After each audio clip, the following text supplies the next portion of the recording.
You want to make your edits hit harder and grab instant attention? Let me show you how to master the rapid zoom effect. Fast, clean, and it's all inside of Premiere Pro. Come on, let me show you. Alright, so I got this Rock Baby music video pulled up. So I started off by finding 8 clips. I counted them out 6 keyframes each. So once you got that done, next you'll create an adjustment layer. You're going to make that 6 frames. So once you got that done, you're going to add on a transform.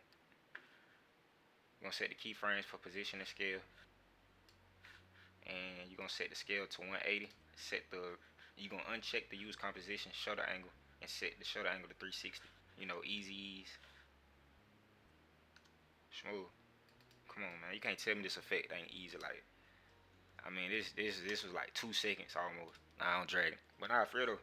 So after you got your 8 clips, you create your adjustment layer.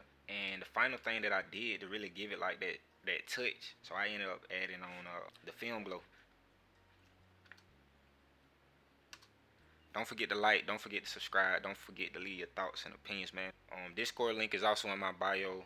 I'll be dropping, well not dropping, but I'll be giving away some free preset packs and plugins. But yeah, man, peace.